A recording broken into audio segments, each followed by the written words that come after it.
Ready?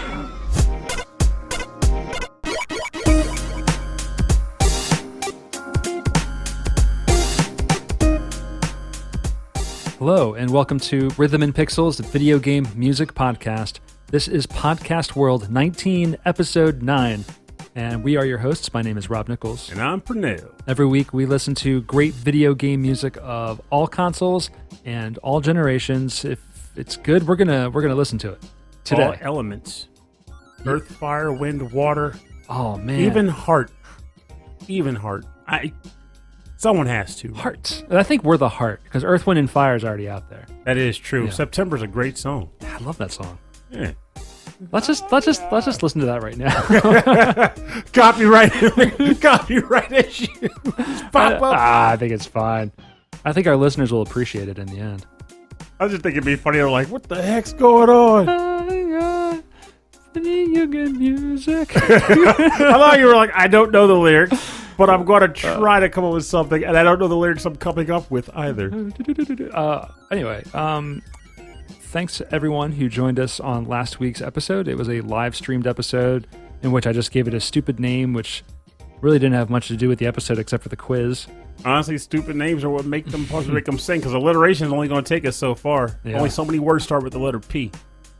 And then I want to say that if you go to our YouTube page on youtube.com/rhythmandpixels, you'll find some clips from our live streamed episodes. So any kind of interesting clips. So over the next few weeks, there's going to be like little 5 or 6 minute clips from the live episodes that were funny, that were the trivia games that we play with each other, stuff that's appropriate to release to the public. Yes. But if you were a Patreon member, you would have been there, and you also get access to all of it. I mean, That's honestly, cool. There's something to be said about the fact that, all things considered, we, even on the Patreon live stuff that's not on the episode, we never really do anything where, like, if we had, like, a 10-year-old who was a patron somehow, they're going to be like, oh, my freaking ears! Like, that's not going to happen. Yeah, we're generally clean cut. It's mostly clean.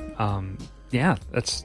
A lot. I mean, there are some exceptions. Like, I mean, I go to the gym and don't shower, and then I come over, it's like, ah, yeah, there you go. Otherwise, it's fairly clean. Well, I mean, the listeners don't get that smell. That is true. But I do. That's right. That's for me. That's right.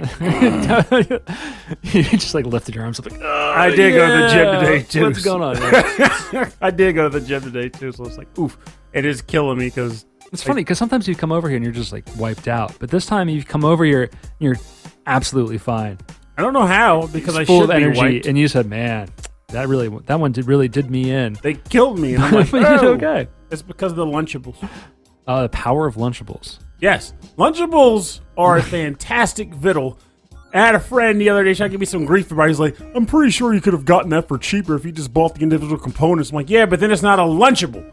I want the packaged fake piece of crust with the tomato sauce in a baggie and small bits of cheese. See, I want the whole thing. I'm okay with all of that. I mean, I don't eat meat, but I'm okay with all of that. My problem is the packaging. Yeah, I don't like the packaging. I will give it that. Because a lot of it's not recyclable. Oh, no. The Lunchables packaging is recyclable. It's all plastic. Okay. Which reminds me, I put it in the wrong bin outfit. But I can fix that later. It's my bin, so it's all right. All right, so we should start start explaining the topic. So today is September 9th, 2019. Yes. Which is 20 years to the day since the American release of the Sega Dreamcast. Which is funny because it's fairly close to the original date, 9/9/99. It's like 9/9/19. Oh yeah, it's also another 9. Yeah, it's of course it's another 9, but yeah, it's 20 years. 20 years. Yeah, it's disturbing to me too when I think about it. 20 years ago to this day, what are some things that have happened? My nephew was born this morning, 20 years ago. Oh wow. Well, that evening because he was born on the 8th, but counts close enough. I was in line getting the Dreamcast at midnight on the 8th, so it's the same difference to me. Well, I was also in college. Right. Freaking weird. Mm-hmm. I also didn't finish college too long ago, so wham! Eternal student. But let me think. What else was there? Like, life was just so different. Yeah. I want to say the Dreamcast was the second game console that I got on launch day. First being the N64. Yeah, I don't think I've ever done that. And I don't think that's a big surprise. But, like, There's that one one listener whose monocle just shattered. I've just never done it, and I think that totally tracks with how I do our show. But I would like to say really early on is that we are doing this kind of in part with our podcast brothers, XVGM Radio. Yes. So whatever podcast device you're listening to or listening on or Spotify, all those places, look up XVGM Radio with Mike Levy and Justin Timberlake. It's not Timberlake. And Bieber. And they have a great podcast. It's a lot more professional than ours. They do a lot more research on composers and things. I literally eat Lunchables and then talk about stuff. Rob cleans his headphones and then goes to work. Yeah, actually, I have to clean my ears. I don't even know what's going on. But no, yeah, check them out. They're also doing a special Dreamcast episode in their own way, in their own special way. Now, so shout outs to the XVGM Radio. Check them out, xvgmradio.com/co/UK. // topics / the link will be on the episode notes. Q. The real link will be in the notes. Don't let him fool you. It's a trap. So where was I? I was worth mentioning. We got to So just got to point this out that I think Rob and Mike had a concern that we would have overlapping tracks. I don't think that's happening. No, at the time you did. At the time I did. At the time you did. And I was like, there's no friggin' way we're going to have overlapping. It was like 2 weeks ago. I was like, maybe we should compare notes. I'm like, no. Like, I want the surprise. So I was like, so keeping at this moment as we're recording this, we have not heard or seen what their track list is. No. So we don't know. We won't know until you guys do if there was overlapping tracks. So if there is one, I will eat my hat. They record their episodes like well in advance and like, so they can like have a life and they chill, and we're like, day of, baby. That's right. Party time. Put it out. So when the Dreamcast came out, I was working at that arcade down the road, arcade/family fun center, Funscape. And I heard about the Sega system coming out, and I didn't know much about it. All I knew that there was going to be a Sonic the Hedgehog game that was in 3D, and I was not excited about that. Wait, rewind. So you weren't excited about it before? Keep in mind, before you knew how poorly the camera worked. I was just like, how hard it was to control. You weren't excited. No, I don't know. I was like 3D Sonic. I played Sonic 3D Blast. Did you play 3D Mario though? Yeah, I have. I think that's what created my my image of what Sonic 3D would look like. That's why I would have because I was excited. No, but I didn't like 3D Mario. Hang on. And I still don't. You don't like 3D Mario? I live in a 2D world, Pernell. Oh my God, you're a 2D man. I can't. I never enjoyed it. I didn't think it was cool. I recognize that people like it. That's fine. Don't get me wrong. Everyone likes different things, but my mind is warped I thought you right knew this. now. No. All right. So then, right. So my friend at the time, Darius. Shout outs to Darius. Who I think he listens to the show actually. I think he does. That's awesome. He brought his system in.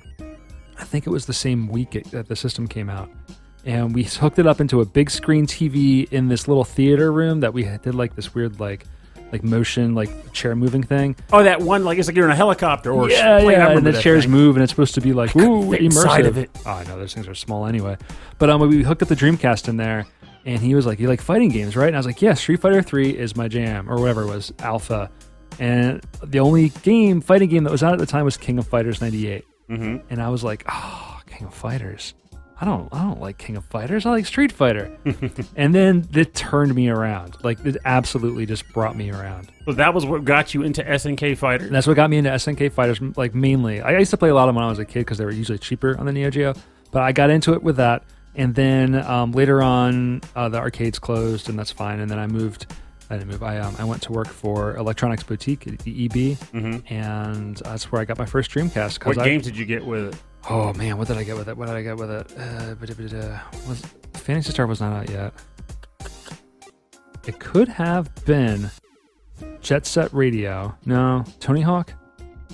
Tony Hawk might have been my first game. Really? Yeah. So, because like I know when I bought Marvel Capcom. Like I remember, probably. Because like when I bought the system, I bought it on launch, and at the time anyway, they had an unprecedented lineup of launch titles. Now, I'm not saying in quality because Choo Choo Rocket. Neko Waka Wai? That was my first ones. Yeah, it was a weird game I never got good at. Oh, I kicked butt at that game. So bad at that game. I love Choo Choo Rocket. It was controlled chaos on the screen. But let's hear one real quick story, then because we have so much music. I was actually considering adding more music to this episode, but there's a lot. I technically could. Yeah. But all right. So do you want to get into a track and then we'll tell more Dreamcast stories? Sure, why the heck not? All right, so this is 9. So this is you. Uh-oh. No! I mean, yes. 9. So I'm going to go with an odd one to start out with just because why the hell not? So I'm going to pick a track from a game that's called Puyo Puyo Da. Yes. And the track title is called Shakunetsu no Fire Dance. Composed by Katsumi Tanaka.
'You win, Desu.' So that was great. I love that song. So what you just listened to was Shakunetsu no Fire Dance from the game Puyo Puyo Da, composed by Katsumi Tanaka, a.k.a. the only good song in Puyo Puyo Da, a.k.a. a real banger, a.k.a. me in peak weeb phase. So when around the time that the Dreamcast, and not so much the Dreamcast, actually, around the time this game came out, I was just getting into rhythm games. Like I learned it because I knew about Busta Groove and Parappa, but I don't count those as being into rhythm games. They just at the time they were just these are two games that exist. Yeah, you and I were kind of like probably doing it, like playing those games and learning those games at the same time. And then I think you introduced me to Guitar Freaks. And because I brought it, I think that's when you were still working. I brought it to your store and hooked it up on the machine, and people were like, customers were walking like, what is this weird game? Yeah, years before Guitar Hero and Rock Band. Yeah, that was amazing. Yeah. People would seriously come into the store and see us playing like Guitar Freaks and like, this is weird. Is this a Japanese game? Yes, it is. And people were floored. Yeah. But like, I was learning about the whole Bimani suite and the fact that there were other music games aside from Busta Groove and Parappa. Heck, I was learning that Busta Groove got a sequel. that at the time hadn't come to the States. My favorite one. Like, I was drunk on Music Magic, and this was a game that I learned about existing on the Dreamcast. Was this a rhythm game?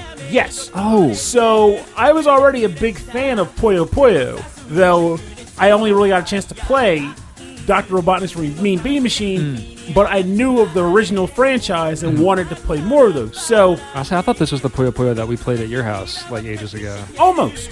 So Puyo Puyo 4 was the one we played. Oh, okay. And so hard. I did import that game.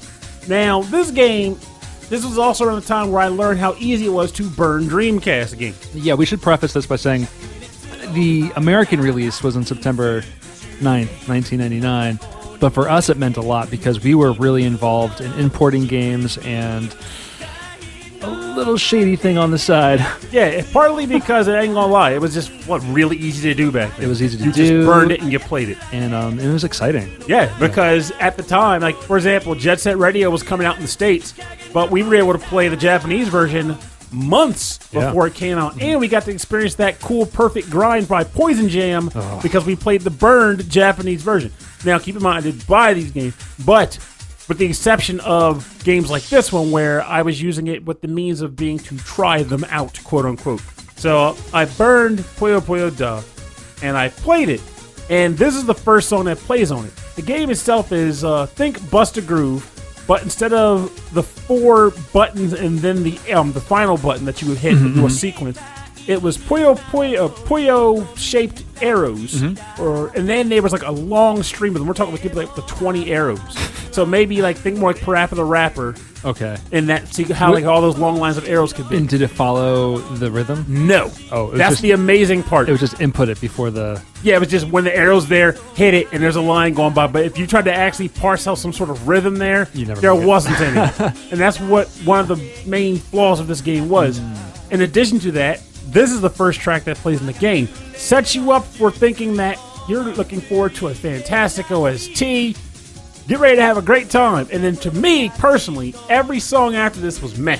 I didn't like a single other track on the OST but this one, and maybe I sing. I don't know. The time of our lives that you were describing this makes a lot of sense. That this would be like, oh, right.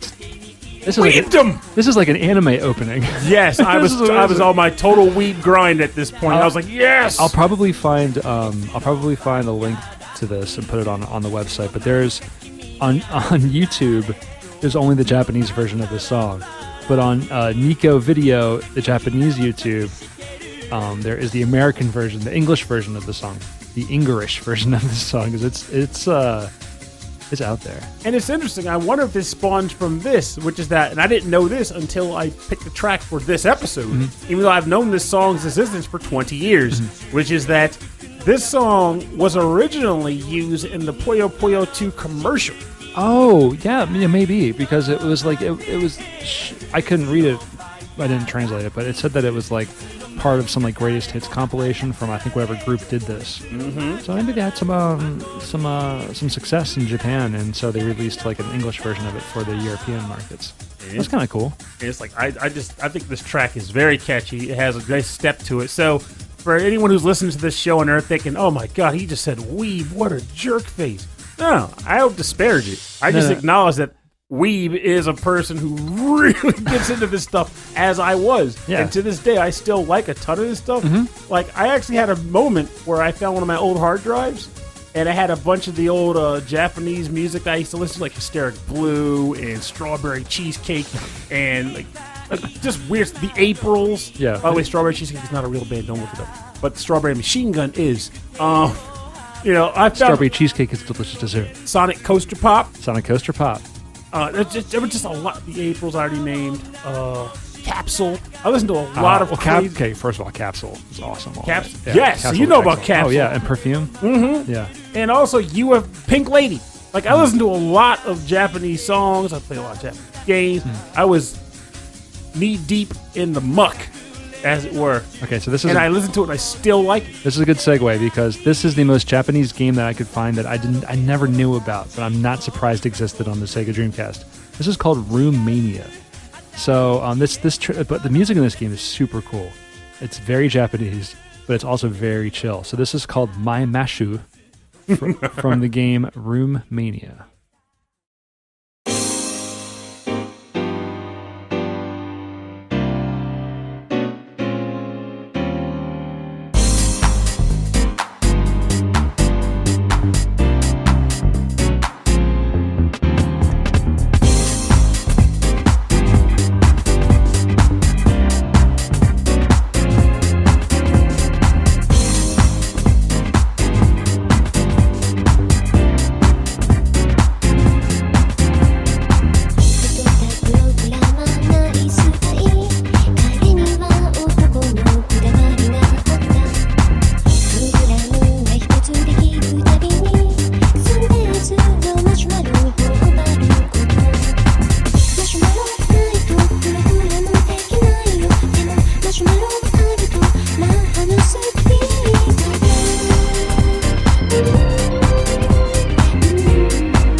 That was My Mashu from the game Roommania for the Sega Dreamcast, composed by Tomoko Sasaki and Keiichi Sugiyama.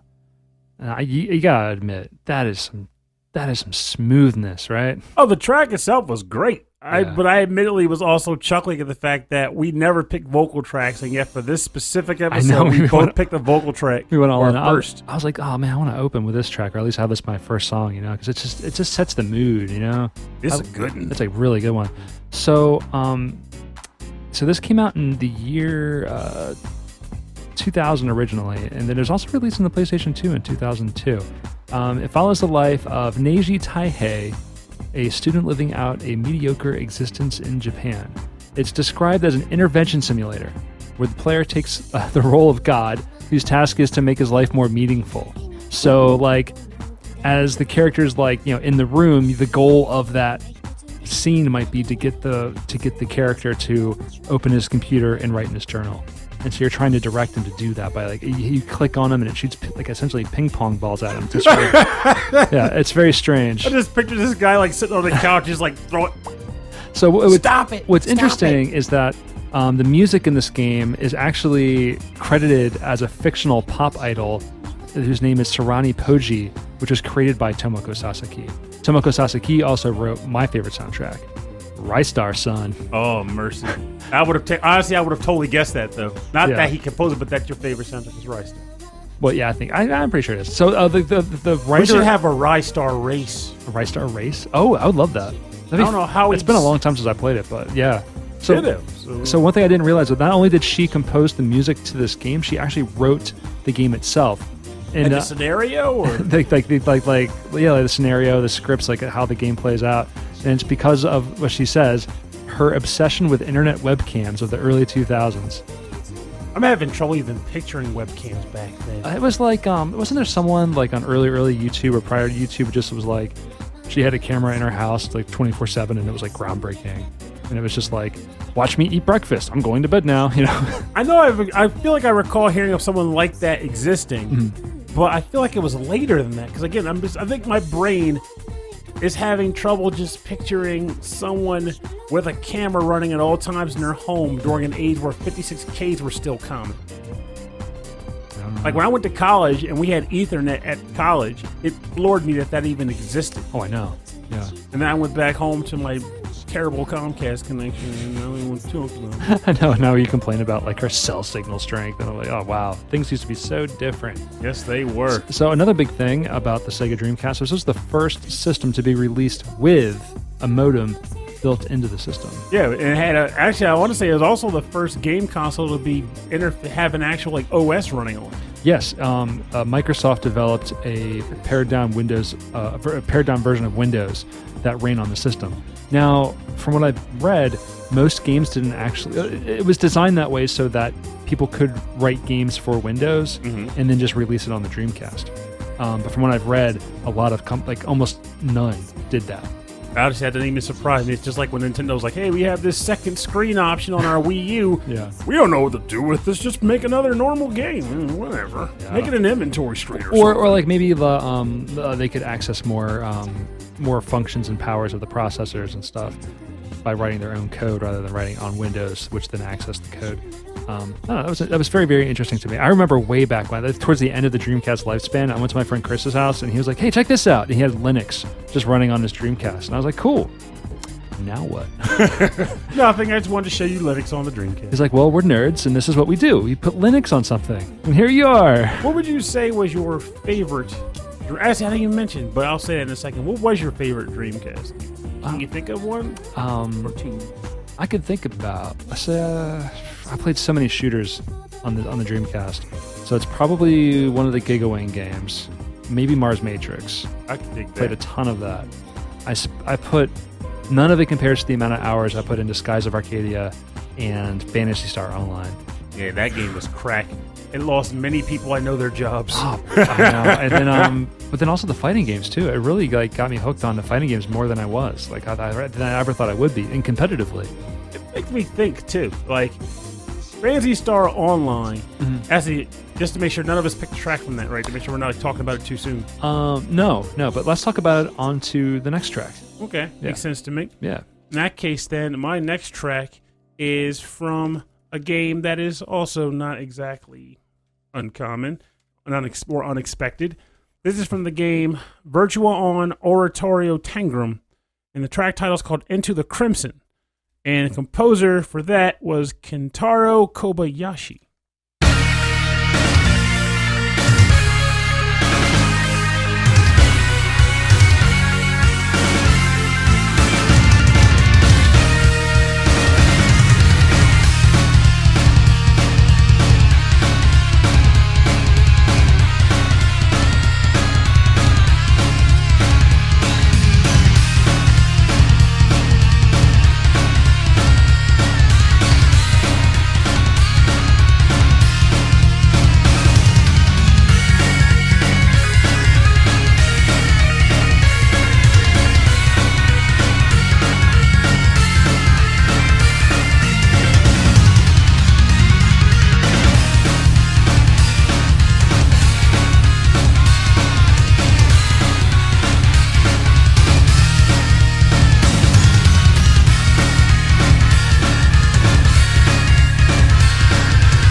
Welcome back. You're listening to Into the Crimson from the game Virtua-On Oratorio Tangram,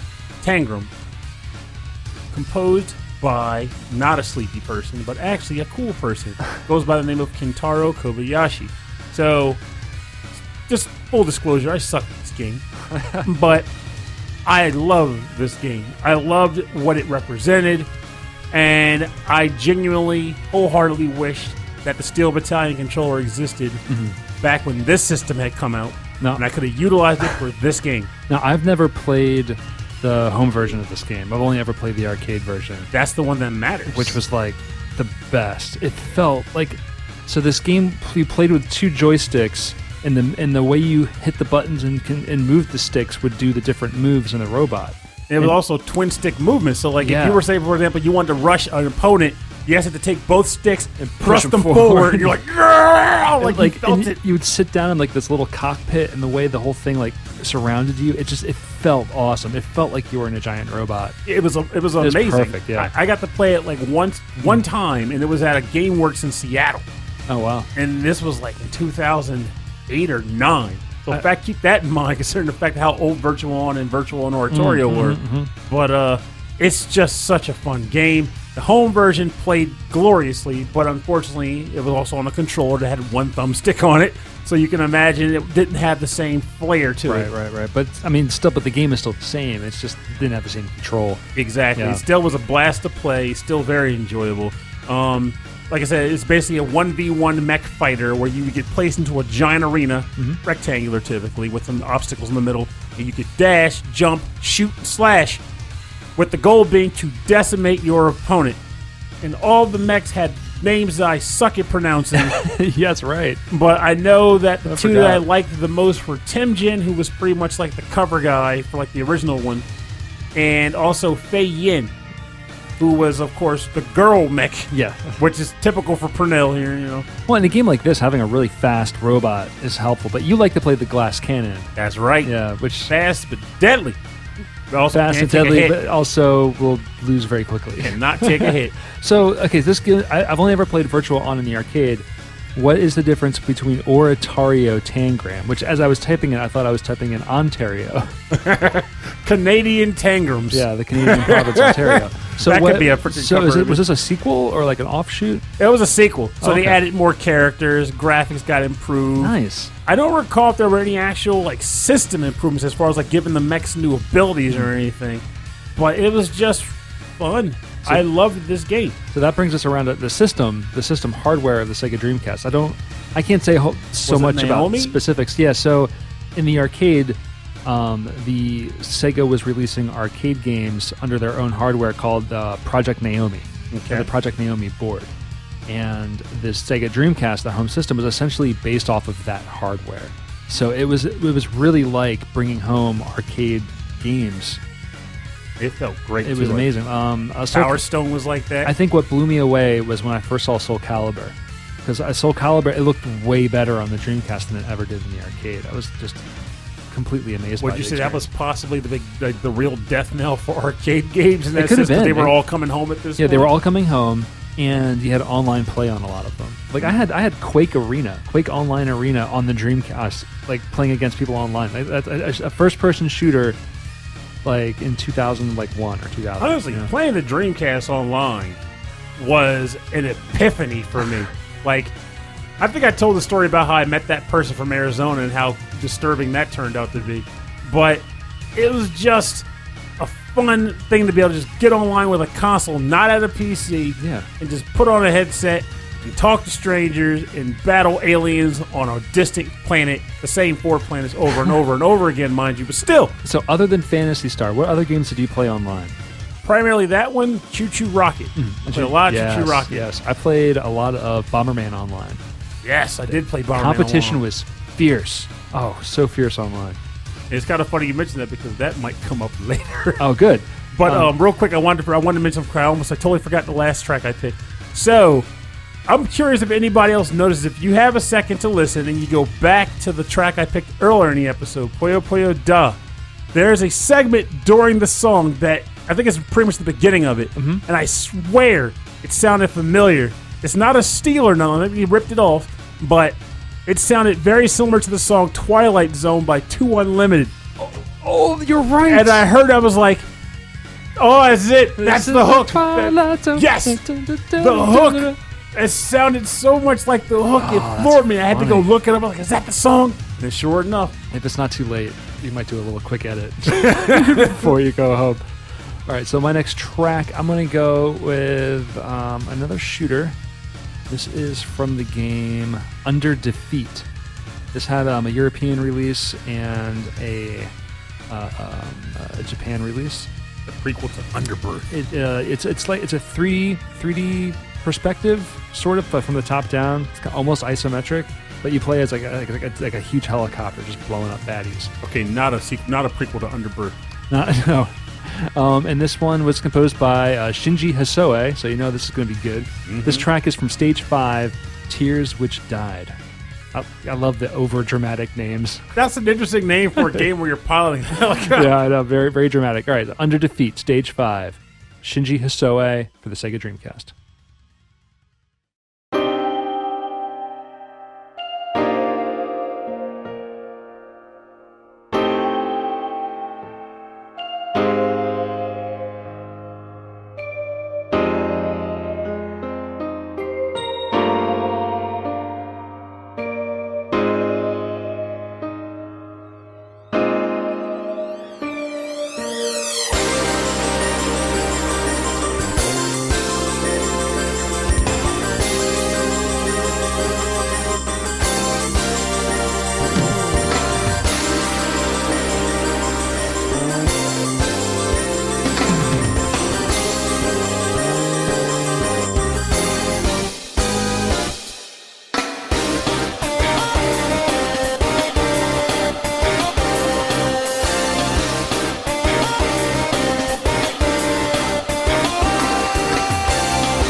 You're listening to Tears Which Died, Stage 5 from the game Under Defeat for the Sega Dreamcast, composed by Shinji Hosoe, featuring Ozaki Masayuki on guitar. What is a dead tear? Tears which died, so like the tears are gone. Like the tears have fallen, they're gone, they've died, they're away. So an evaporated tear is a dead tear. Yes. Okay. Don't cry for those tears though. That's very metal. It is metal, right? It's very like dark black metal. My tears are dead. Yeah, this is a cool looking game. I mean, it looks like it plays vertical, like kind of like got that narrow window box. Mm-hmm. But the helicopter you play as is really big, and it looks like and it looks like you can move it, like you can like angle it left or right at certain enemies. But I don't know why you would angle it like that. What might be? I might just be to add an extra layer of like complexity to it, because you'll be maneuvering the ship and then also tilting the ship for firing shots. But like, I can say that first of all, did this come out in the States? Do you know? No. Okay, that explains partly why I didn't know about it. The rest of my tracks did not come out in the States. But no, actually, do you mind if I just like re-listen to that opening one more time? Because the opening is totally different. Oh, sure. Cool. It's so different. Like, I'm imagining like a weird cutscene at the beginning. That could be like, maybe that's where the tears that died came from. Brother, don't leave me. Don't get in your helicopter. Oh, no. It would be something more like someone, like the pilot's mentor's helicopter blowing up in the previous sequence. And now he's dealing with the aftermath. Is like, well, it's up to me now. Yeah, but then right here. Time to go. Yes. He just launches off to save the day in his mentor's stead. Goosebumps. This part right here. Mm-hmm. That synthesizers. Like can't you perceive that? Like the helicopter launches outward to avenge his fallen friend or leader or mentor, and now all of a sudden like things are just coming at you right now. You're shooting him, and you're blasting the clouds, and then out of nowhere, open sky. Well, I timed that very well. Yeah, I was hoping. I was assuming you were.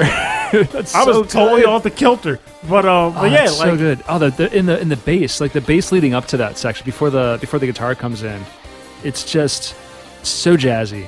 It's really Shinji Hosoe, like all the way. All of his music is just so complex. I could seriously see myself playing this, listen to this more later. Not just this track, but I mean the entire OC to see if it measures up to this track.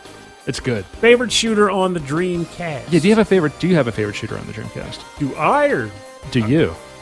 I'm not even sure because I didn't get into shooters until I met you. Oh, interesting. At least on the Dreamcast. Yeah, wow. Like when I bought the Dreamcast, for example, launch day. Mm-hmm. Remember I mentioned earlier, at the time it had the largest launch library that any console had ever had. That was a key element to the game system's launch. But I was also a broke college student. And I chose to buy Sonic Adventure, of course, and Power Stone. And then later on, I can't remember what the third game was I bought, but definitely those two were the first ones, and I had those for a long time. But down the line, I started getting into the more of the weirder stuff. You know what? I do have a favorite shooter. Oh, good. And it's not a shmup. It's Bangai-O. Oh, No, that's technically... It's a side-scrolling shmup, I thought you were going to say Twinkle Star Sprites. That would be second, because that's not measuring up to Bangai-O. Bangai-O was just ridiculous. You introduced me to Bangai-O. Yes. We played a lot of Bangai-O on the show. I don't think either of us picked Bangai-O. Nah, I was funny thing, I intentionally tried to pick tracks that I feel as though I would have probably passed over in the past. Not because they were bad, but because I just wouldn't think about them. Whereas if it's an episode focused on Dreamcast, like, okay, now I can dive deep, which is why I remembered Puyo Puyo Da. Because I didn't even like the game, but I had the game, and I remembered liking that one track. So it's like, it was incentive to look into other stuff beyond my core. So Bangai-O, of course, is one of my core games. I could play that entire OST on this show and not bat an eye. Oh, it's so good. Like I remember not even thinking about the music when I first played it, and then like when we started doing the show together, like I think our second or third episode was all about Dreamcast shooters, and you played some Bangai-O, and I was like, what? Yes, and like one thing, like I actually had I had a hard modded Dreamcast back then too. It wasn't the Utopia disc. It was a literal hard mod system that eventually had a bad battery in it. Utopia disc. Yeah, But once, unfortunately, the power supplies were bad in a lot of the old Dreamcast, so mine died, which means I lost my modded system because I didn't think to just get it repaired. Yeah, I replaced it. That's another legacy of the Dreamcast was also the disk drives. The motors would eventually go bad. Mm-hmm. They would go bad through normal use, but then having a disc to load the next game and then put an import in, or put a or to put a burned game into the unit, would spin the disc, would spin the motor up and down, up and down, up and down, up and down, and eventually would just burn out even faster. Yeah.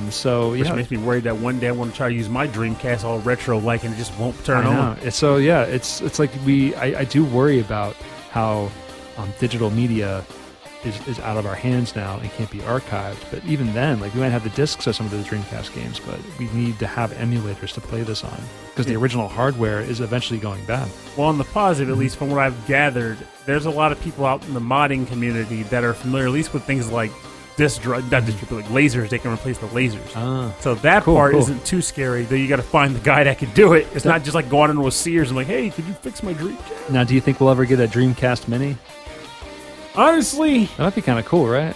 Only for emulation. Because I'm gonna tell you, I'm one of those guys. Call me an ungrateful swine if you want, but I feel like I never feel truly satisfied with these library launches of these minis. Not because they make poor choices, but because there's just too much. Yeah, but do you think they'll do one? They should. I don't know if they will, but they should. I think there's a market for it, for sure. Oh, there's a market. They could do a mini PS2. They could do a mini anything. They could do a mini Game Boy. So what I loved about the Sega Dreamcast was, like, they just took a chance on all sorts of wacky games. Pin Tri-Iso. I know, just games that, like, and they brought a lot of them to the stateside, like that they would never have taken a chance on. Maybe some of the PS1 games went a little crazy, but like, it's really cool to see, Japanese forward games, come to the West. And honestly, it's interesting because that's not as much of a concern anymore, because thankfully with the indie market bursting like it has, there's tons of who the heck designed this game games on the market. But back then, Sega was like your crazy Uncle Saul, who would just show up at the house with like stuff he got from his trip to Tibet, and you're wondering, what the heck is this doing here? Who made this stuff? He's like, just eat the cricket wrapped in cement. It tastes great. I would see my friend at the mall, and they'd be like, hey, I got this new game I found. Like, they got it on whatever Usenet group, like shady part of the internet, 1999, 2000. I'm like, Cool Tune, which was a game that was probably like a Roger Rabbit-esque game from like SNK. Yeah, I almost picked a track from Cool Tune because I've never heard of it before. It's just bizarre.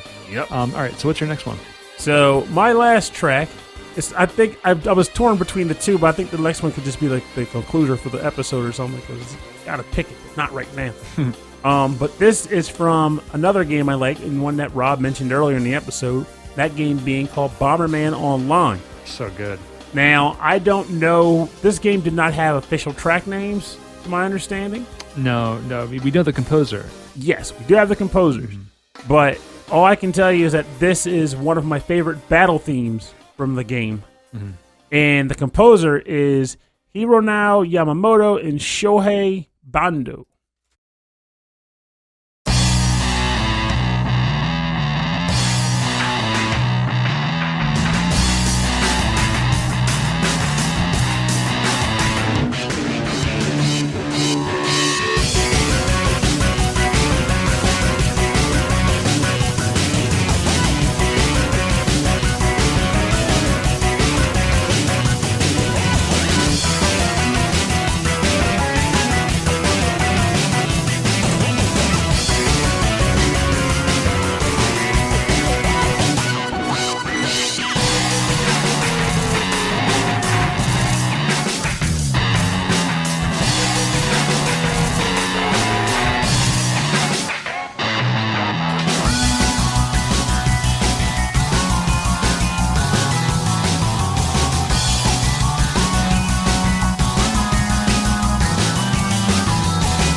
Welcome back. You're listening to an awesome battle theme from the game Bomberman Online on the Sega Dreamcast, composed by Hironao Yamamoto and Shohei Bando. So, It's not a secret that I am a Bomberman wackadoo, like both in spirit of loving the game and just being ridiculously good at the games.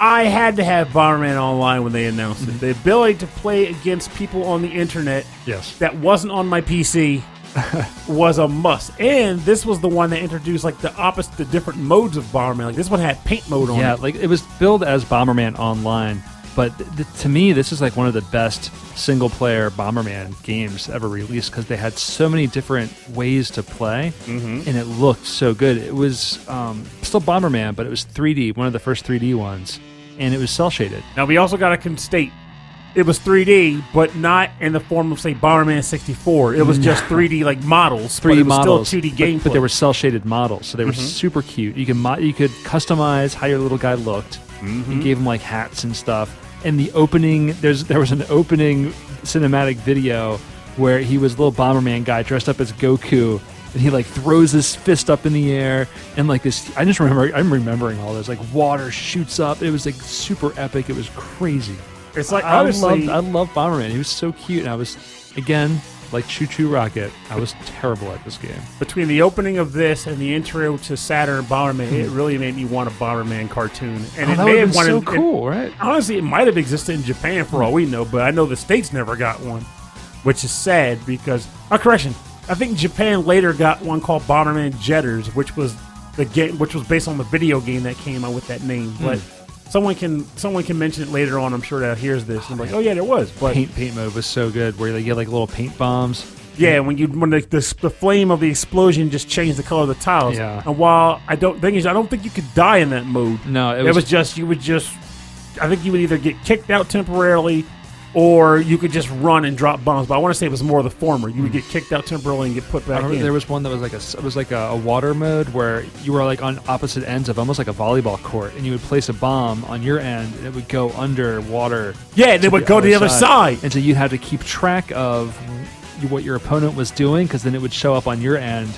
It was so clever. This game was super clever. And honestly, that's a mode that never appeared again. No. And it's amazing that you remember that, because like once you started saying that, it clicked. But at first, I didn't remember. But the moment you started talking about it, it immediately came. I was like, oh yeah, the bombs would dive underwater. It was like tennis. This time, when this game came out, and like when the Dreamcast was like in its like prime, was when I had nothing but time. Yeah, and all I wanted to do was play video games. Yes. I worked a little bit more than part-time, and I did not sleep. I just played games. That was where my ability to play came in. It was more the lack of sleep, because I worked, at the time I was working 2 part-time jobs and going to school part-time. Wow. And I wasn't dropping them games. I had to fund my game habit somehow. And that's what the 2 part-time jobs, like I was paying bills at home and I was doing some of my tuition payments. But for the most part, it was, look, I'm an adult. I like playing video games. If it's coming out, I'm buying it. Which is why, like, a lot of people are always like, Pernell, why do you have all these games? Are you some kind of collector? It's like, no, I'm a guy who just never sells what he got. And I bought a lot. Exactly. Back then. Like, because a lot of us, I would probably still have a much, much bigger collection, but no, I sold and I traded. And of course, now I'm very, like, minimalistic. I don't like to hang on to things. But yeah, so honestly, in its own right, you're better off there. Because I think about that sometimes myself. Like, will I ever eventually sell my games if I don't have to? I love looking at your wall of games and being like, oh, I remember that. Oh, that looked cool. And admittedly, that's kind of why I have it. Because I've had people say, you'll never play all those games again. Why do you have them? But in my opinion, it's not about knowing I'm going to go back and play Crimson Sea 2 on the PlayStation 2. Right. It's like you loved that game or whatever, and so it's like someone who has like a collection of books. Yeah. Are they really going to go back and reread all of those books? But no, they loved that book. They read that book. They want to display it. And they can also go to the shelf, say they'll leaf through the books and they'll pull one off. It's like, oh, I remember this book, and they might just have some fleeting memories of it, but it's enough just to give you that sense of joy. Yeah, you can flip through the pages and you can look at the disc and I remember when I scratched that. Darn it, and then put it back. Like heck, what was it? 1 or 2 days ago, there was a Nintendo Direct that we had, and they announced Shin Megami Tensei Tokyo Mirage Session is getting ported to the Switch. Very cool. Now, what that triggered in me was a question of, are there any high-value Wii U games left that they haven't ported to the Switch? It's like they're moving the entire library. So what did I do? Went upstairs. You just took a look. And I just looked at my shelf and leafed. It was like, I remember that game. This was an awesome game. this game, I'm gonna play it right now just to get a little bit of a kick in the pants remembrance of it. And it just felt good to be able to do that. And I'm thankful that my discs haven't like rotted or eroded yet, because there's always that fear. Yeah, But I don't think you've been attempting to. You have put extra work into taking care of them, but you have to been taking care of them. exactly. So I haven't outright abused my stuff. Yeah, exactly. So like the discs haven't corroded and any of that, which is, and a lot of your systems are still super functional. So Kept them out of sunlight, kept them out of moisture. Yep. Stuff like that. things you would do for your books. Exactly. All right, so my last track is from. I was going to pick one. I'm going to say I'm not going to play it on this episode, but I didn't realize that the game that I picked was an indie game that was released in 2009, much later on after the Dreamcast had gone. Which also, that's before you go on your track, that's something worth mentioning just by virtue of that statement. The homebrew scene for the Sega Dreamcast was real. Like, how many consoles can you think of? Not computer. I'm talking home consoles, where it had a burgeoning homebrew group.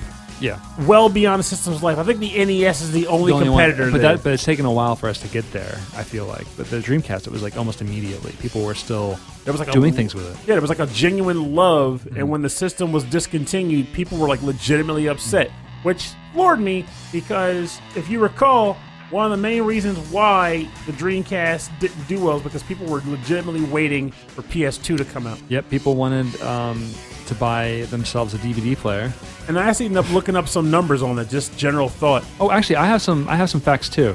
So let's listen to some music, and then we'll go through our numbers. All right. And we'll compare our notes. I only have one note, so... Okay, well, I have some notes too. So anyway, here we go. This is from the game Border Down. This is called Purple Town for the Sega Dreamcast.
You're listening to Purple Town, Stage 1 from the game Border Down for the Sega Dreamcast, composed by Yasuhisa Watanabe, also known as YACK.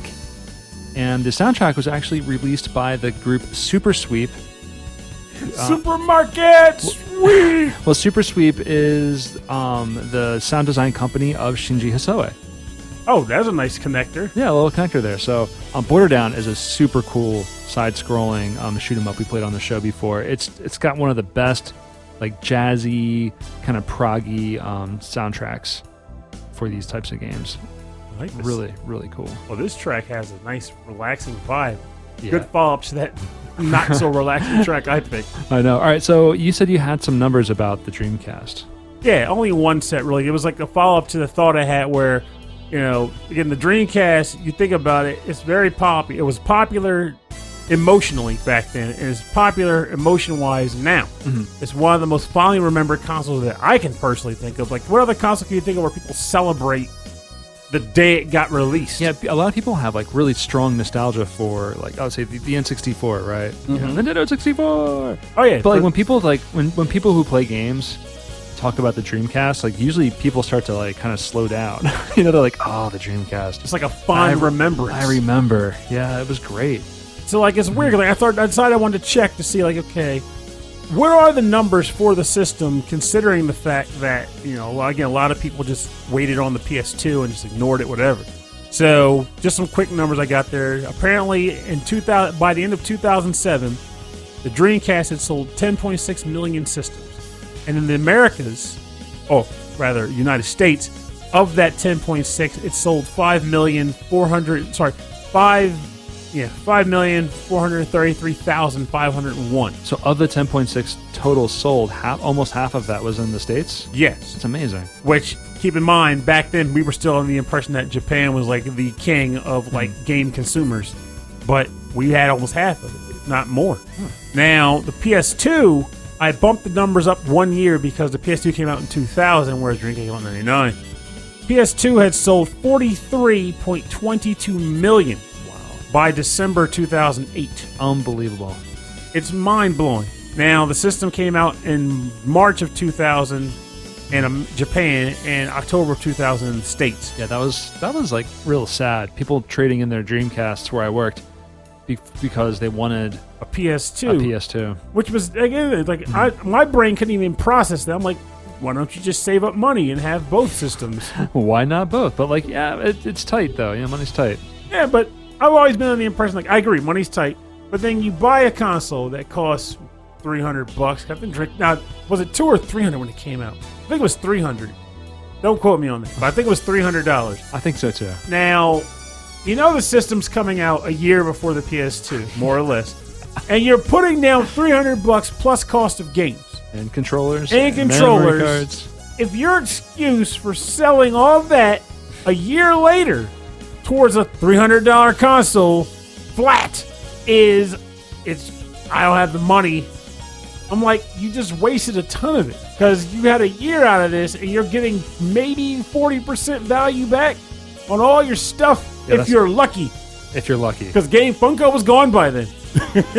So it's like... I know that we were not... Well, I was not. Or the company I worked for was not giving away the system system for system. It was rough, but like around that time, it was like holiday season, so people were coming in, like, oh, we're not playing this thing anymore, so let's get the new thing. And I'm like, oh, are you sure? You're sure? Because more games are coming. This thing was built to last more than a year. It's got a modem built into it. So what I found, the original code name for the system was just called Katana. So I don't know if it was going to be called the Sega Katana. I think the Dreamcast is like one of the coolest names. It really is. Yeah.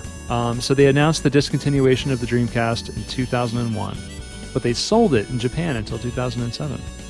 Really? Yeah. So only 2 years. That's really sad. Only 2 years in America, 99 to 2001. The two most expensive games to produce on the Dreamcast were, I'm sure Shenmue. For $47 million. The second one's going to be the confusing one, because I know about Shenmue, though. Shenmue 2 was $70 million. Oh, it was both of them. There it is. Yeah. So, yeah, those two games. Well, you got to admit, they got their money's worth, because even though Shenmue didn't sell that much, that's what eventually became Yakuza. And you know how well that game series sells. That's right. And then this is what I found really interesting was that Sega and Microsoft were really closely tied together because of the Windows operating system on the Dreamcast. So that's why this is why the Xbox was so closely felt so much like a Dreamcast, the original Xbox. So that was an actual relationship there. It was a relationship because originally the Sega president at the time, Isao Okawa, he wanted to get the Dreamcast games just to be compatible on the Xbox system. So they had designed the Xbox system originally to be backwards compatible to the Sega Dreamcast games. That would have been really cool if they stuck with that. And it also helps to explain why back when the Xbox first came out, even though a lot of Japanese developers were kind of shunning them, Sega was on board from the start. Yes. And they were getting exclusive great games like Gun Valkyrie and Jet Set Future, Sega Rally. They had a number of solid games from that company. And honestly, the Sega stuff is what got me to eventually buy an Xbox in the first place. Yeah. So mission accomplished. So it's very cool to see, like, in the early 2000s era, the Japanese game developer and then the American Microsoft the American Microsoft. Well, the Americans with Microsoft starting to get into, aside from Atari, starting to get into, home consoles at that time, which is now huge. Yeah, and I still remember back when Xbox got announced. And I admit, I was one of those people. But I was like, what are they going to do? There ain't no room for them. We got Nintendo and Sega and Sony, and then Sega died. And then Halo happened. Yeah, and then Halo just shot them into the stratosphere. That's all I needed. All right, so I'm going to turn the track down, and we're going to get into the part of the show we call the bonus round. It's the bonus round. Can't you do this? The sound effect. I shouldn't even just do the sound. I should insert the sound effect. Anyway, the bonus round's the part of the show where we play covers and remixes and arrangements on our theme, or we just play more Dreamcast music. Pernell, what do you got? I actually do have a remix for cover, which I am glad I was able to find because awesome. I wanted to get this.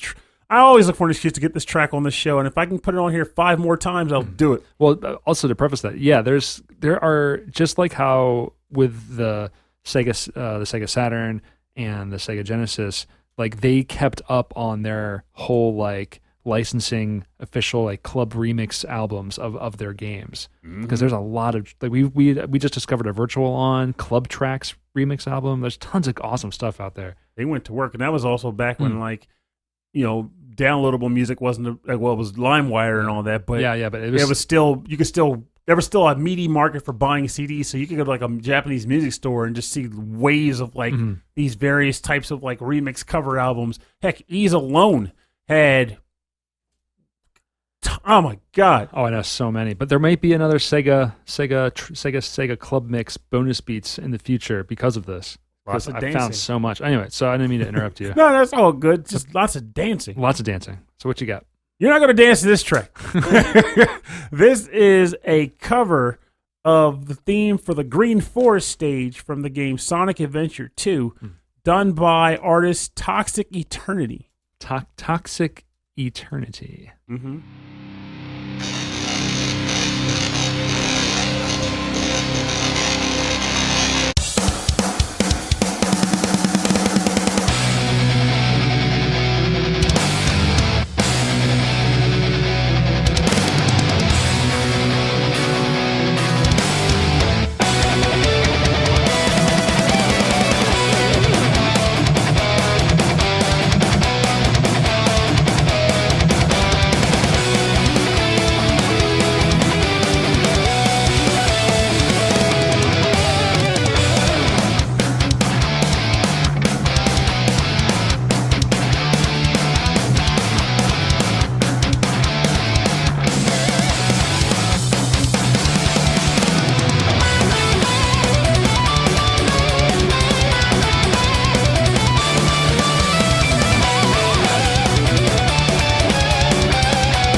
Sonic has never felt so fast and so free as he is when he's listening to that trot, trying to get out of the forest within 8 minutes before a series of bombs blow up. That track was the remix, metal cover of the Green Forest theme from the game Sonic Adventure 2, done by the awesome Toxic Eternity. He took a track that was already rocking. Spoiler alert, it's my favorite track from Sonic Adventure 2, and he made it rock even harder. That's what I want out of my metal covers. I want that. Yeah, it was like a little bit faster, it was heavier, but it was technically it was really technical. You know, like you could, like every note was right on, the harmonies were really cool. Mm-hmm. Really cool.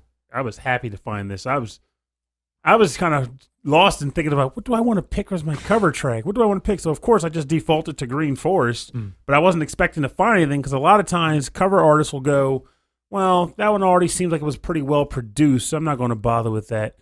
But this guy was like, heck no, I can do it better. So good.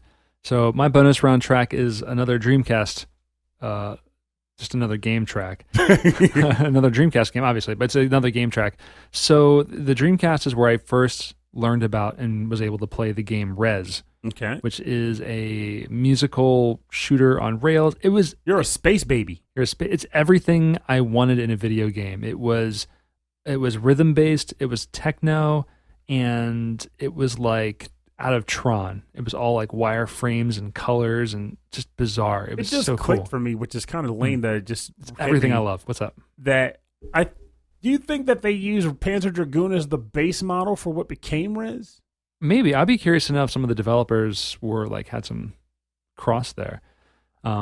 So the music, some of the music, I don't think the music was really licensed, but the music was from other artists and then brought into this game. Keiichi did the first track. I forget some of the others, but the main one, the one that blows everyone away, is the last track of the game, Stage 5, and it is called Fear, and it is by Adam Freeland, and this is the Rez edit. So you can find this music in its entirety released by Adam Freeland, but this is the edit that you would hear within the game. Oh, cool. So this is really exciting. And when I first heard this song, in the game, you just get so pumped. It's so much fun. So this is Fear, the Rez edit from the game Rez for the Sega Dreamcast, composed by Adam Freeland.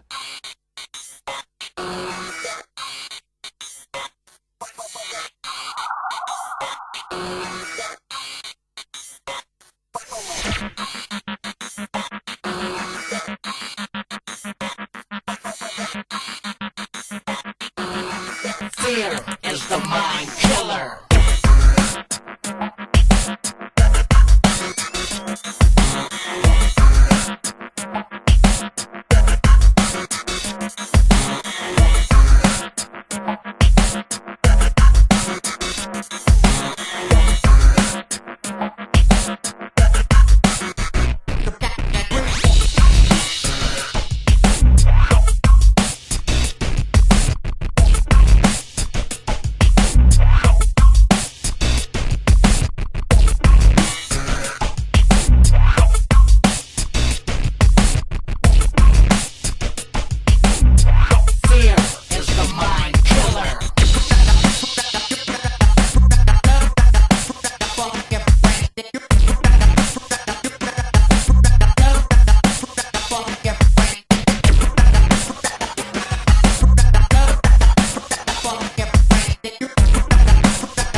That was Fear from the game Rez, composed by Adam Freeland. That was the edit used within the game.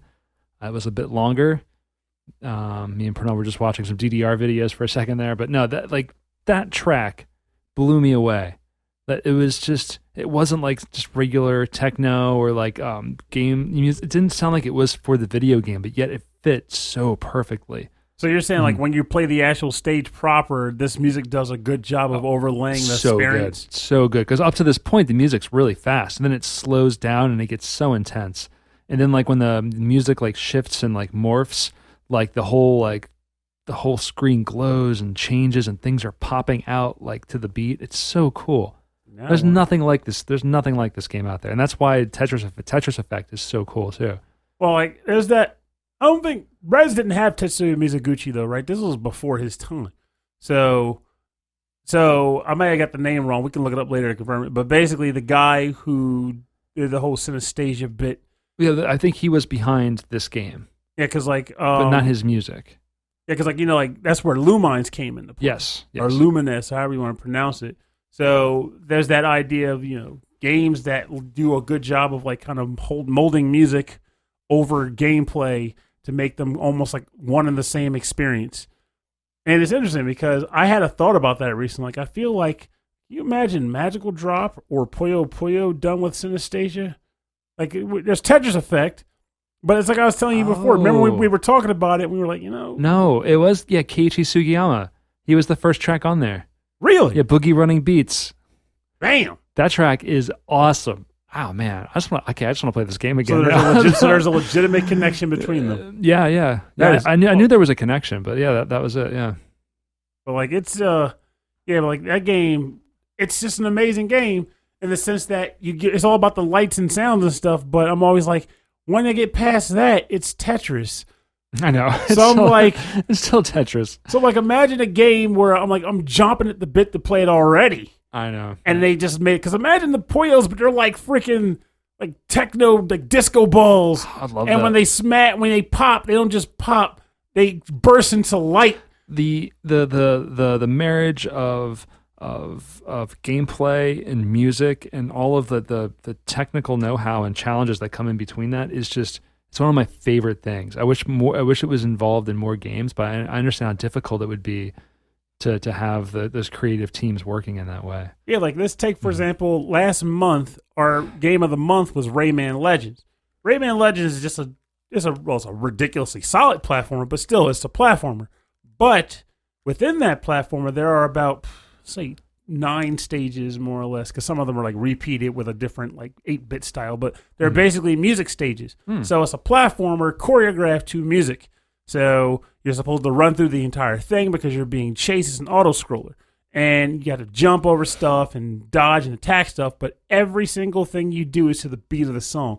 And it just feels magical. And it made me wish there was a game like this that did it for every stage. Don't say Bit Trip Runner, because it's not even on the same level as this. Not even close to it. Not even close. But it was fantastic. And it had me replaying levels over and over again, not to do them better, but just to hear the song and play the feel the game being played over and over again. It's genius. Yeah, it pulls you back, right? Like it's addictive. Like I want to go back and play Rez like right now. Like I'm just thinking about it. Yeah. I remember I bought it again for the 360 when it was re-released, and I'm like, I'm just playing Rez again. I'm okay with this. I just want to keep going.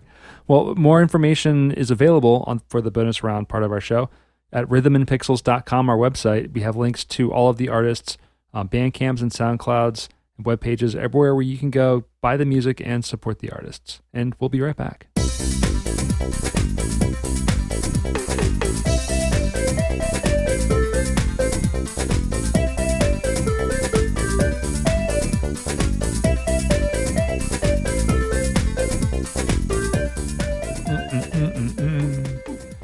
All right, thanks for joining us on episode 19-9 of Rhythm and Pixels, where Pernell does a little dance. It's kind of a dance. It's kind of a robotic dance. Well, it fits the theme of the song. This is from the game Get Colonies. Get! Colonies. Or as for the Dreamcast. Or as what my friend Anthony and I used to call it when we were younger, Get Joe. Because the way it was written on the cover of the game was in Japanese, and the word "get" was in English, but Colonies was in the Japanese characters. But for some reason, it read like it looked like Joe, like the name Joe. Get Joe. Get Joe. So he said, "You want to play some Get Joe? Like, let's go." It's cool that we found the music for this because like we used to play this a lot too. Yeah, it's so much fun. It's like a board game like strategy type game. Really simple. Yeah, basically capturing marbles. You hop the marble, and if you can hop over it, you claim it. And I want to say it was like if you hopped into a space that was surrounded by other dots, you collect all of the dots of that color. Yeah, so you were like trying to guard your zones. Yeah, there was like it wasn't just like hop and take the like a Chinese checkers like situation. It was like also had some extra strategy to it. Yeah, it was a really simple game. Like you could either clone your marble or make it jump. And then but then like all the different stages and the different like boards and maps like made it even more. I think it was even 4-player too, right?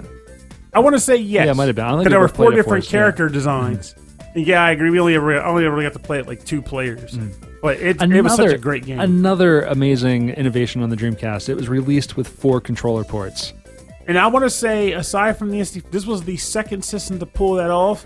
But given the fact that Nintendo was taking flack for the N64, this was a high-powered console with 4 controller ports. Yeah. It was a beautiful thing to see. Great. And then you had the VMU. Oh my god! Yeah, the weird memory card with like the little screen on it. Raising chow at work while flipping pieces. Or when they re-released Resident Evil on the Dreamcast. So remember, in Resident Evil 2 and in Code Veronica and Resident Evil 3, there's no health bar on the screen. You only know how well you're doing by how your character looks. No, you can go to the menu. But you pause the game, go to the menu, see where you're at, and then go back. But with the VMU, you could actually see your health as you played. Oh, that was a pretty on the cool screen. thing. It was really neat, yeah. Or on I think it was Marvel Capcom 2, the character that you chose had a little icon, like a little pixely icon on the VMU as you played. Really? Yeah. Like, honestly, Crazy stuff. I honestly missed that tech because the VMU. There was something like, right now people are getting these like, touchscreen games on their cell phones, like match 3s and stuff. Imagine if that was happening with, similar to VMUs now, like on your PS4. Now, I'm not saying get an app on my cell phone because I still stand by the belief that I don't like the idea of having to worry about it being supported by the cell phone after a couple months or whatever. Right. But if they had a device similar to VMUs, you could like raise characters on your VMU and then take it back to your PS4 because that's what it was on the Dreamcast. There was that character in Skies of Arcadia whose weapon was that cube thing or... Yeah, and you would train it and then level it up. And her weapon got stronger based on how well you treated it in the VMU. Her name was awesome. Fina. Yeah, Fina was her name, but what was her pet's name? It was like a chow. Pretty much. But yeah, that brings up another thing that I'm glad is behind us. And I personally, I think is behind us in the world of video games consoles is memory cards. Yeah. Screw those things. I agree. Part of me wants to say I felt like it was like another way to charge for peripherals. Yeah, and admittedly, there are some downsides to it, which is that, though admittedly it's hard for me to say because I don't get to carry games around to people's houses as much as I used to, but back then, I enjoyed the fact that I could take the memory card to a friend's house with my save data on it. That was cool. Yeah, that's true. Yeah. Yeah, like that to me was a good thing. And at one point with the 360, I was able to use a flash drive, which was also really cool. And it was cheaper than buying a proprietary memory card, so all the better. Actually, we can do that now. Because I know I can go on my PS4 and like plug in a USB stick and like download like saves and stuff. Yeah, that's the thing. I've never tried taking a PS4 save on a USB stick to a friend's house and trying to load it onto their PS4. I've never tried it, so I don't know if it works or not. One thing you could do is the Dreamcast with that was packed with a modem. It was also packed with a web browser. Yep. And you can browse the web, and you can go to GameFAQs and download game saves, and then save them to your VMU, and then load them from your game. So if they were like, all the characters unlocked in Marvel Capcom, you just go and download it. Or if you had an imported game, you can go there and then download like a hacked like save file and load that up. And then I can't read this to do all this. Well, that can load the save file and have it all ready for me. It was just innovation for now. Like the Dreamcast, people slept on that thing hardcore. Because think about it, when the PS2 came out, it wasn't doing a lot of the stuff that the Dreamcast was doing, in my personal opinion. I mean, it was a good system. I'm not going to sit here and say that was a bad console. Quite the contrary. But it felt like just another PlayStation system. Yeah. It didn't feel like how the Dreamcast was. It was like, I got all this cool stuff popping, all these weird games, and I had the internet on here because PlayStation did eventually get internet, but you had to buy an adapter for it. I didn't know anybody who had that. Yeah, I didn't have it. I thought it was a waste of money. But it just didn't do what the Dreamcast did. It sold, in my opinion, during its early days, it sold solely on its name. The games came way later. And the DVD player. Actually, that was the biggest thing because people were buying it solely for the DVD player. Yeah, at the time, DVD players were still expensive. Yeah, a couple hundred. My first DVD player was $500. Yeah, mine was not that much, but it was up there. Bought it from an anime con though, so I could watch Battle Royale and Cat Girl Nuku Nuku. Nice. Straight from Japan, baby. Straight from Otakon to your living room. Exactly. And the first DVD I ever bought was Haunted Junction. Oh yeah. Yeah, it was a weird anime about a trio of kids who went to a school haunted by spirits, but the one kid was a shaman priest, so his job was to keep the spirits in check. And of course, there was the one pervert kid, and there was the one female. That was the girl who was always angry, but she was also in love with one of the ghosts. This is the craziest tangent I think I've ever made. It was a weird show that I adored. Like, I would watch it today. It had one season. It had like a double case DVD set. I have it in my basement still. I still own it too. Oh, wow. Such a weird show. Yeah, I have a box full of Kosaku Dance. Full of all my anime DVDs somewhere. It's where I learned about what a Kosaku Dance was. Oh. Russian dance. Oh, okay. I thought they said the Kosaku dance. I'm like, what? Yeah, because the kids, they would bring the Kosaku Dance. And they start dancing. It's like, stop doing that. But yeah, I liked weird anime back in the day too. Yeah. Are we full circle? That's right. Read, baby. Start and finish. All right. So if you'd like to get in contact with the show, if you have a question for us, if you'd like to talk about your favorite anime, if you have any track suggestions, topic suggestions, anime suggestions, if you'd like for us to watch something you think is really cool, or if you're in a band, or if you know a band, we'd love to hear from you. Please send us an email. rhythmandpixels@hotmail.com. And if you'd like full track listings of all of our episodes, access to all of our episodes, I think not all of the episodes are available through Spotify or iTunes. You can get them all on the website. rhythmandpixels.com. And go check out Facebook and Twitter and Instagram. It's Rhythm and Pixels, all one word. There's a group on Facebook called Rhythm and Pixels Chat, where we talk about our game of the month and other stuff. But the game of the month, this is there's a lot of them. There's a bunch. We chose a whole bunch. We had a tie this month on the votes, so it was going to be like a Ico, Last Guardian, Shadow of the Colossus situation on one end, and then Final Fantasy Adventure, Secret of Mana, and Trials of Mana on the other end. There you go. So you have a bevy of 6 different games to play.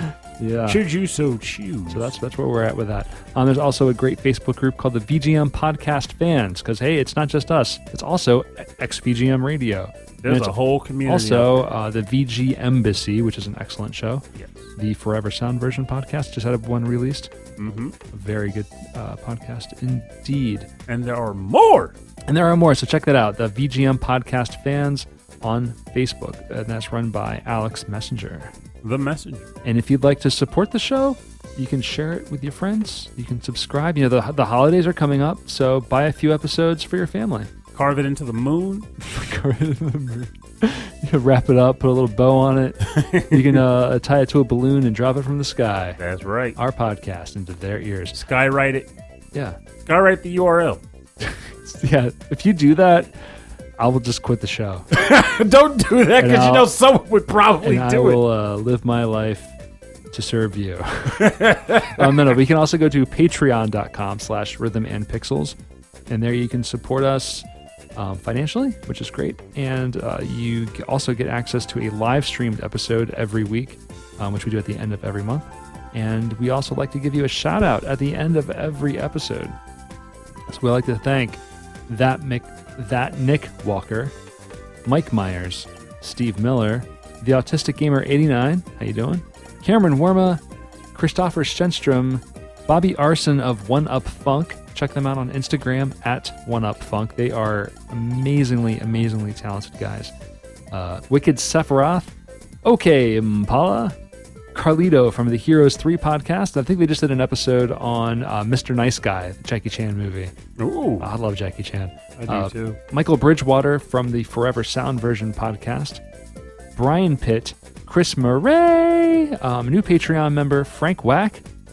I think he discovered us through YouTube. So how you doing? Nice. Where am I at? Oh yeah, Martine Argenius, The Last Rican, Jupiter Jazz, Solus Sanctuary, Damian Beckles, Joe Vasallo, Chris Tienerson, Alex the Messenger, patron saint of all VGM podcasts, and David Smith. Awesome folks. Awesome, wonderful We people. love every one of you. Thank you. Now, before I forget, I got to remember this because otherwise it'll be like I normally do. Like, oh, crap, next episode, I guess. So, we had a contest over the last few weeks with the intent being for folks to write in and let us know if they've donated blood or if they're doing good deeds in general for anyone, anywhere, anytime. Basically, are you being a good person to others? The contest. The prize is a copy of Bloodstained Ritual of the Night, a backer copy, mind you, for the PlayStation 4, donated by listener Dan. Awesome guy. So we got a number of submissions in. Wonderful things to read, each and every one of them. I got to flat out say that. And I also love the fact that the folks who could not donate blood for any other reasons that would justify that or make that be a situation, you were able to say, hey, I can't donate blood because of X, but check out this thing I'm doing for this great cause, like helping seniors or, donating to this valuable cause, hurricane relief. It's a wonderful thing to read these stories and know that people are out there trying to help other people. Yeah, we received some really nice emails. Yes. Yeah. But only one of you can win the prize, and I came up with a really stupid way to come up with it randomly. Was that why you were asking me letters earlier? Yes. I'm a weird guy like that. All right, so the winners. Khalid Hamad. Hey. You have won a copy of Bloodstained Ritual of the Night for PlayStation 4. So, I'm assuming you're listening to this. I hope so. When you hear it, write in to us like you did before. Let us know how we can send it over to you, and we'll work out the details. If you find that you actually can't play it or something like that, let us know that too, and I'll work out something with you anyway. Also, amazing. Huge shouts to Khalid because he listened to our show while running a full marathon. Yes. Like the whole time. And that is awesome. Like, can you imagine us yelling in your ear? As we're recording this, I'm imagining, and I'm like, I don't know, but I'm thankful. So, I don't know, like if I could listen to myself while running. We gotta like a random it would freak me out. That could be a hilarious side thing we do where it's just like, hey, this is the encouragement. Actually, it could be a topic, the encouragement episode, where it's just a generic encouragement episode where we just play tracks and say, you can do it. No, we encourage each other, and then we encourage our listeners. Yeah. I like that. It's like the encouragement themed That's episode. the cheerleader episode. It's all cheerleading games. Well, it's all cheerleading games. Right. Well, that's a little harder to do. Well, how about this? Cheerleading games. No, it's like one. It's like one cheerleading game. It is based on that movie, Bring It On. Oh, man. Perfect. Okay, so we'll just do a focus on that game. You're horrible. No. Anyway, thanks everyone for listening to the show this week. Next week is the end of World 19. What will happen? Boss fight? Boss parade? I think it's kind of cool that if I'm doing... I don't think I am doing the math work. Crap. Are we going to get a kill screen and the podcast is over? I don't think so. I was hoping we'd be in World 20 for 2020. But I think we'll be just leaving it. Oh, yeah, that's true. Yeah, 10 weeks out. Yeah, probably. Pickles. Probably. But anyway, thanks for listening to Rhythm and Pixels. My name is Rob Nichols. And I'm Pernell. Have a safe week. We'll see you next time. And remember, oh, God, happiness, positivity in ourselves, depending on the situation and the circumstances, can be a really hard thing to muster up. Trust me, I friggin' know. But the more I think about it, the more I try to put it into perspective, the more I try to think. And I admit, yeah, some people this may not necessarily apply to them because it might be a little stronger than just feelings. But happiness in and of itself is a state of mind. You can have everything you possibly can need in life and not have it. You can have literally nothing and be extremely happy. It's a state of mind. State of mind that is influenced by you. which means just because things don't look their brightest or things aren't exactly how you want them to be, that does not mean you do not deserve to be happy or that you can't be happy. It's just a matter of striving to get to that point, feeling that state of mind as you work through what you want to have and what you have and what you're trying to become. So work towards happiness. If you need help discussing and feeling good, talk to us, talk to your friends, talk to us and your friends. We got you back. Yeah, I hope we can make your day happier. You're here today.